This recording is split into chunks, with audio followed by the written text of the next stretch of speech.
Zone 4 లో ఉన్న parking 1 అంటే అది మొత్తం కూడా దామెరకు ఆనుకొని ఉంటది, అక్కడికి వస్తా అని చెప్పేసి ఏర్పాటు చేసుకున్నాం.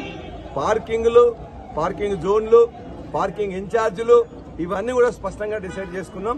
ఒకవేళ హైదరాబాద్, రంగారెడ్డి, మహబూబ్ నగర్, ఆలేరు, భువనగిరి నుంచి వచ్చే వాళ్ళందరికీ వెసులుబాటుగా దేవన్నపేట దగ్గర, ఉనికిచెర్ల దగ్గర, మడిపల్లి పోయే దారిలో కూడా, అన్నాసాగర్ నుంచి పోయే దారిని కూడా మొత్తం కూడా తయారు చేసుకున్నాం.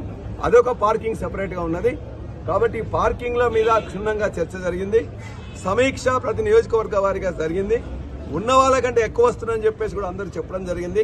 వాహనాలు సమకూర్చడం జరిగింది. వాళ్ళకి కావాల్సిన నీడ కోసం కూడా అక్కడక్కడ ఏం ఏర్పాటు చేయడం జరిగింది. మంచినీళ్లు, మజ్జిగ 10 లక్షల పైన ఇవ్వడం అనేది ఇవాళ పెట్టాలని అనుకున్నాం. ఇక్కడ పెట్టడమే కాకుండా మా యొక్క నియోజకవర్గంలో ప్రతి బస్సులో కూడా మేము కూడా మజ్జిగ ప్యాకెట్లు కూడా, మంచినీళ్ళ ప్యాకెట్లు పెట్టుకుంటున్నాం, పులిహోర ప్యాకెట్లు కూడా పెట్టుకుంటున్నాం.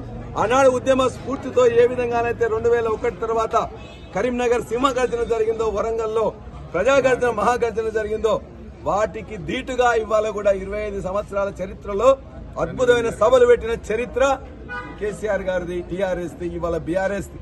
ఇది కూడా భారతదేశంలో అత్యంత పెద్ద సభగా చరిత్రలో నిలవబోతుందని చెప్పేసి కూడా మీ ద్వారా ప్రజానీకానికి తెలియజేస్తున్నాం.